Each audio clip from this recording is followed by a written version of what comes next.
today, hopefully, we're gonna finish this geometry review. And then, we're gonna review the next 2 days on that geometry review. And then on Thursday, you're gonna have a quiz on everything we've done so far on the MCA review. And then Friday, we're starting on the algebra side of the MCA test. So today what we're gonna do is we're gonna talk about different transformations. And early on in the year, I don't know if you remember this, we did translations, reflections, and rotations. And then just last week, we did dilations. So we have dealt with all of these already. If you remember a translation, you always start with the one that's A and go to the one that's A prime. So translation is just taking something and sliding it left or right, up or down, or diagonally. But you don't move it at all, like turning it or flipping it. Reflections would be if we could fold this screen, this one's reflected over the y-axis, and they would fold right on top of one another. The other common thing you'll see is a reflection over the x-axis. A rotation, when you do a rotation, what you will find is they're going to be rotated about a point, and then they also have to specify what degrees they're rotated. Now this one, if you were describing it, I would say that's a 90-degree rotation, and you always say about what point and in what direction. So how they talk about direction, they talk about clockwise or counterclockwise. Now this one, you always start with the C and go to C prime. So wouldn't that be clockwise? Everybody get that? And then like I said, I would guess if we measured it, that would be a 90-degree clockwise rotation about the origin. And then again, you always start with the one that has the regular letter, go to the one with the prime. So this one got smaller. So what would you think of the K? Is it bigger than 1 or less than 1? Less than 1 because it got smaller. Okay. Let me see what I haven't talked about. I think we're good on that. There is a question on the test that you have to know some facts about dilations, and I think I talked about most of these last week. But first of all, when you create two dilated objects, they are similar, which means all of your corresponding angles are equal, but your sides are not congruent. Make sure you know that. And you can tell just by looking at a dilation, like from A to B is not the same length as from A prime to B prime. The only way it would be is if your scale factor or K was 1.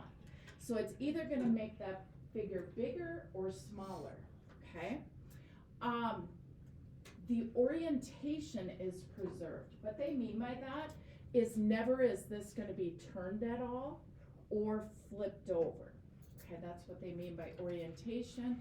And then I think you guys all know that if K is less than 1, your new figure is reduced. If it's equal to 1, it's congruent. If it's greater than 1, it's enlarged.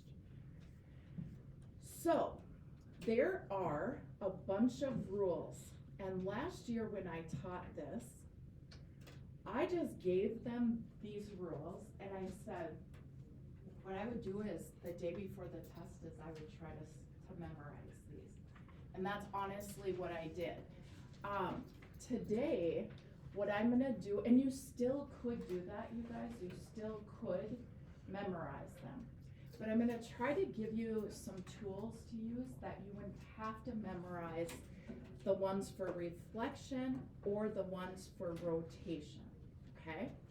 So first of all, if you look at reflection, there is a quick way to remember this, and that is whatever your first XY is, when you reflect it over the x-axis, notice what happens is your y changes in sign. So if you're going over the x, you change the sign of your y. It's the opposite. If you were going over the y, what happens is you change your x. So it's opposite of which line you're going over. Now let's say you get to the test and you're like, I don't remember what those rules are. There is a way that you can just sketch a point and try to figure it out with just any old point, and then see if you can come up with a rule. So what we're gonna do is we're gonna take any point, and you wanna make sure that when you do this, that the two coordinates are not the same. So I'm gonna use 1, 3.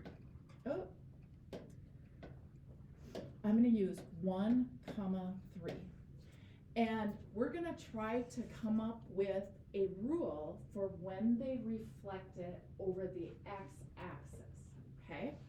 Now back in chapter 1, when we talked about reflecting over the x, I did give you a rule, but on that, you could have always checked your notes for that rule, and you didn't have to memorize it. When you do the MCAs, obviously, you won't have any notes. So if you were doing this, this is our x, this is our y, and I taught you guys that if you were reflecting over the x, you can kind of count how many spaces there is to get to the x, and then however many you count down, you're going to count in the opposite direction, and that's where your new point is going to go. So this point, you can figure out what the coordinates are. It's 1, -3, okay? Now when they ask this on the test, it's very likely what they'll do is say, a reflection over the x-axis is, and they want this rule, okay? So if you forgot what the rule is, notice your x stays the same, but your y changes in sign. So you guys could come up with that on your own, okay? Just come up with any point reflected over the x, see what happens to your x coordinate, what happens to your y coordinate, okay? Now let's try reflecting over the y. So if I reflect this over the y, I just count to the y perpendicularly, and it's only 1 away. So what that tells me then is my new point is just 1 away on the next, on the other side. So this point would be -1, 3. Okay, so then what you can do there is, what happened to your x, it changed in sign, so this would be -x. And what happened to your y, it didn't change at all. So do you think you could recreate that on the test if you had to? Does everybody understand that? Okay. Now, the other one that is hard to understand if you're doing rotations is you almost have to memorize them. But I did find a way over the weekend that you can do this on the day of the test, super easy to figure out what it is. So you guys will get scratch paper, okay? So you could rip 2 pieces out of your scrap paper. I can't give you anything additional, so I can't give you Post-it notes, but you would rip 2 pieces out, okay? And what you're gonna do, and please do this right now, is on the front side of your Post-it notes, you're gonna write an X and a Y, okay? Then on the back side of your X, you're gonna make a -X, and on the back side of your Y, you're gonna make a -Y. Okay, is there anyone that doesn't have 2? Are we all good? Okay. So here's what we're gonna do. We're gonna put these up here. Maybe I should do it over here. No. I'll go down here. Okay, so I'm gonna put them like this. Now, we can fill this out whether, and actually I should go back to my slide that has this on it, sorry.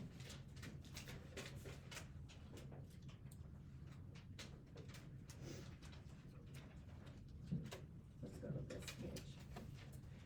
Okay, so I'm gonna try to figure out what would my rules be when I rotate these 2 points 90 degrees clockwise, okay? And maybe I'll do it on the board so it's not so bad, okay? When you go clockwise, if you think of a clock right now, if I was at 12 o'clock and I was going clockwise, do you guys get that I'm going to the right, right? And if I'm doing counterclockwise, I go to the left. So when you're doing 90 degrees clockwise, you're gonna take your Post-it note on the left and you're gonna flip it over 1 spot. That gives you the new point. So now it's y negative x, and that would go right here. Maybe what I'll do is just take this off. So y negative x is what you get, okay? Now, when you're doing 180 degrees, do you guys know this? You may not. Do you guys all know, like, this is kind of the circle you use for trig when you guys take Algebra 2 next year? You'll talk about this, it's the unit circle. But have you guys talked at all about, like, this is 0 degrees, 90 is straight up, 180 is over here, 270 is down here, and then 0 is right back at the beginning again, which is also 360, okay? Have you guys talked about that at all? So it's common to, I'm struggling today. It's common to ask, what would you get if you rotate something 90 degrees? What would you get if you rotate it 180? And what would you get when you rotate it 270? So that's where they're getting those numbers from. So if you're at y negative x, and you want to go from 90 to 180, you do that same thing. You take the one on the left, and you flip it over, and do you guys all get negative x, negative y? Right? Is that what you guys got? It was y negative x the last time. And when you do it 90 more degrees, you just take the left one and flip it over, and you get negative x, negative y. So that is something that you can figure out again the day of the test if you don't want to memorize them. Now you're at negative x, negative y. And if you have to flip it to 270, you're gonna flip it another time. So every time you flip it, it's an additional 90 degrees.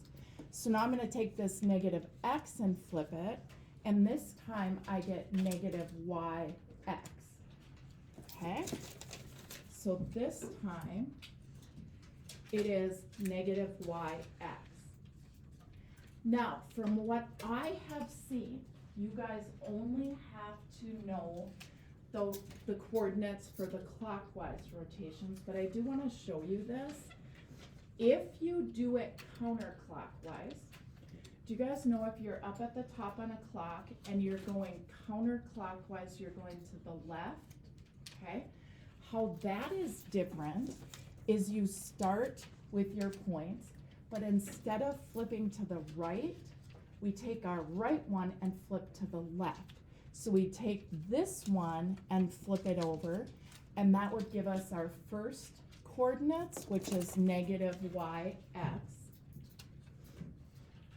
Okay, then you just, for another 90, you take your right one and flip it to the left, and that would be negative x, negative y. And these two are always going to be the same. And that is because if I start at 0 and I go counterclockwise 180 degrees or clockwise 180 degrees, I'm going to end up at that same point there. So it doesn't matter if I go one way or the other, I'm going to end up at that same point. And then that last one, we were at negative x, negative y. And if I flip one more time, right to left, take the right one, flip to the left, it's y negative x. Did you guys follow that? Like how to do it? So clockwise, flip to the right, and then keep flipping to the right. And counterclockwise, we flip to the left, and we keep flipping to the left. Do you guys get it? So, when you get to the test, you can either recreate it, or what you can do is go ahead and you can memorize them the night before if you want to do that too. Okay, so I talked about this. Now another thing that we talked about last week is we talked about translations, okay? And with translations, we talked about a horizontal and a vertical, how much you're gonna take your figure and move it horizontally and how much you're gonna move it vertically. And we talked about when you're moving it, it's just like if you're graphing a point. If you're graphing a point and it's positive, remember we go over to the right, and then if your y is positive too, we go up. So these rules are the same rules as if you were plotting a point. The difference is you don't start at the origin. They're gonna give you a point to start from. So maybe it's 1, 3, and then if you guys remember from way back when, they give you the translation in a vector. And so say they went -4, 7, okay? So you would go to your graph, you would go to the point 1, 3. Okay, 1, 3. And this is saying take that point and move it -4 horizontally and 7 vertically. Do you guys get if your x is negative, we'd go left 4. And if our y is positive, we go up 7. Everybody okay with that?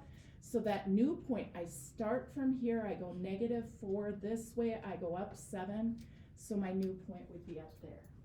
Here's an example. Again, the ones that have like A, B, C, and D normal, what you're gonna do is you're gonna start at B, and they're gonna give you, now they give it not in, this is another thing I should tell you. I think, oh, they give it to you like this. Okay, when we did it, they gave us just 2 numbers and vectors like that. They're going to give it to you as x plus something and y plus or minus something. This is the same thing as giving us 3, -1. The only difference is they put x plus in front of it and a y in front of that, okay? So now, what this is saying is take every point and move it +3 and then -1. +3, do you guys get, would be right 3, -1 would be down 1. So for B, they just went over 3, down 1, and got this. For C, over 3, down 1. For A, over 3, down 1. And for D, over 3, down 1. Okay? So I wanted to remind you of that because that's asked about on the test. And then we talked about this just last week. If you're doing a dilation, know that you take your scale factor and they multiply it by there.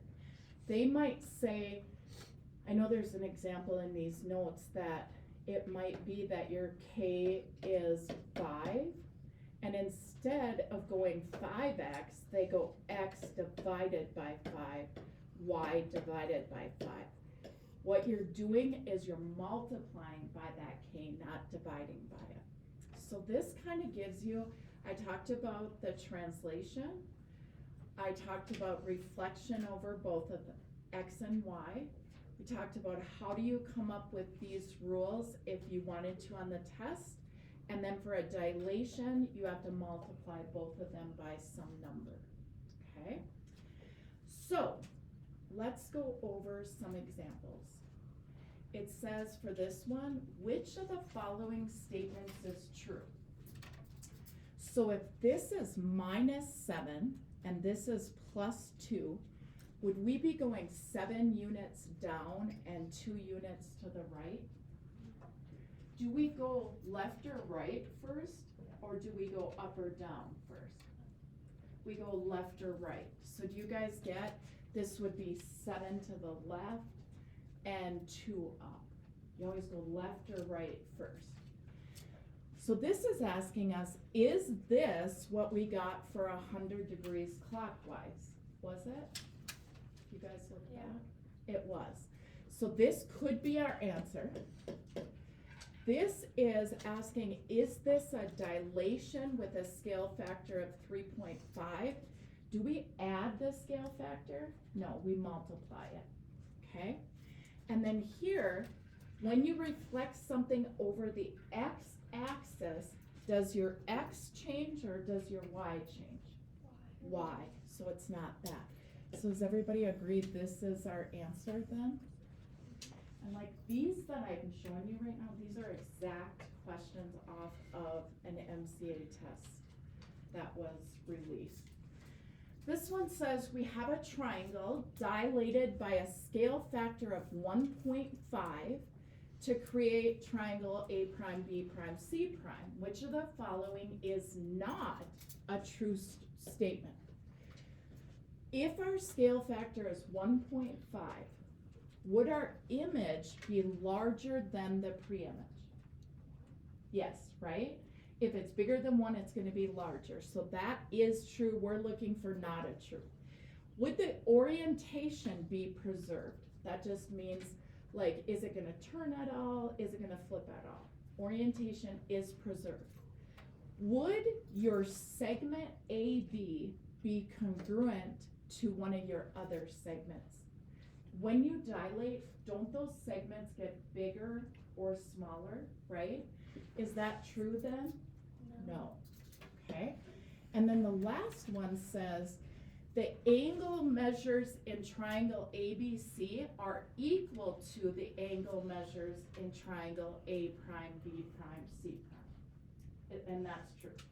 When there's similar figures, your angles that are corresponding would be congruent. Now this one is a parallelogram, and so this is what your question could look like on the test. It'll say it's rotated 270 degrees clockwise. So if you wanted to, you could take your X and Y. Clockwise, you'd flip here for 90, 180, 270, and see what you get. I just copied the rule for here, and so when it's 270, you are going to get F. Okay. Then if we look at this one, this is asking you, and by the way, I should have, on your homework, I'm gonna have to tell you guys which one circles C and which one circles C prime, because I didn't write that on your homework. If you remember this, on the homework, I intended the smaller circle to be circle C and the bigger circle to be circle C prime. Now, we have to figure out this, I'm gonna use this point right here, and that point is 2, 0. And we wanna go to 7, 0, okay? So I have to do a dilation and multiply 2 by something to get it to 7. So it's like, what do I have to multiply 2 by for it to equal 7? And if I solve that, x is 7 halves. So you can think 7 halves is the same as 3.5. Is 2 times 3.5 7? Yes. So this would be our answer. Are these two in the same, like, are these two showing us that they're going to be dilations the way they are? No. What would you guys think these are? Are they reflections? Are they rotations? Are they translations? Or are they, which one If it's -5, you go to the left. If it's +5, you go down. What is that one? Translations. These two are translations. Those two are dilations. Okay? Now, last question. It says, line PQ is the result of reflecting line segment AB across the x-axis. So we're going across the x. P has the coordinates of 2, -2. That is my P. And Q has coordinates 8, -2. All right. What is the length of line segment AB? Okay, so first of all, let's think about this. If I was reflecting this over the x-axis, do you guys agree my A then would be up here? Okay, and if this is Q, my B would be up here. Isn't the length of this going to be the same as the length of that? And because that's a horizontal line, do you guys realize I don't need the distance formula? Can't I just count there? So if I counted there, I would get 1, 2, 3, 4, 5, 6. And if this is 6, we know this is 6. And that would be our answer. Okay? So, your homework today is so easy. But I'm going to show you a project that I'm going to give you guys. And I'm going to have this due on probably next Monday. Okay? And here's what we're going to do. I'm going to give you a sheet like this, and you are going to dilate it, and they're telling you that they want your scale factor to be 2. So what you're going to do is go to one of your buildings, and I would call this building 1, this building 2, 3, 4, 5, 6, 7, and 8. And I have a sheet that you will fill out, okay? And on that sheet, it'll look like this. And what you'll do for figure 1 is you'll put your coordinates for the 4 points, and then you'll just multiply each of those coordinates by 2, your x and your y. So if I did that, this is -1, 2, 3, 4, 5, 6, 7, 8, 9. Is that right? 1, 2, 3, 4, 5, 6, 7, 8, 9. So that is, oh, I'm trying to find this point, sorry. -9, and we went up 1, 2, 3, 4, 5, 6, 7, 8, 9. So that's -9, 9. This point would be -7, 9. This point would be -9 down 1, 2, 3, 4. And it really doesn't matter which points you put first and which points you put next. And this point would be -7, -4. Okay? So I'm going to have -9, 9, -7, 9, and then say that I do this point next, -7, -4, and then -9, -4. What I'm going to do is I'm going to take that and I'm going to do it with a dilation scale factor of 2. So all I have to do is multiply both of these by 2. So my new point is going to be -18, 18. -7 times 2 is -14. 9 times 2 is 18. And then what you're going to do is plot these new points. And it's going to look like this when you get done. Okay, so I have a couple from last year. So like we just did this building right here, and this building dilated to this. The second building dilates to the red, the third building dilates to the green, and so on. So when you get done, they connected with those points showing that dilation. you don't really have to do that. I like that he did that, but you don't have to. But when you get done, you should have 8 bigger buildings dilated by a scale factor of 2, and then I want you to color them too, okay? This is gonna be due next Monday. And this one, they did kind of color in, like they did the dilated part. You really only need the buildings, but you could do that if you wanted to, okay? So, your assignment today is gonna take less than 5 minutes, but then I'm gonna have you guys come up and everybody's gonna grab 3 things. So you're gonna grab the Skyline work page that you have to fill out. You're gonna pick up the Skyline problem as well as today's homework, which has 5 questions. Do the homework first, and then you can start the Skyline project, and then work on that throughout the week, and you'll turn that in to me next Monday. So come get one of each of these.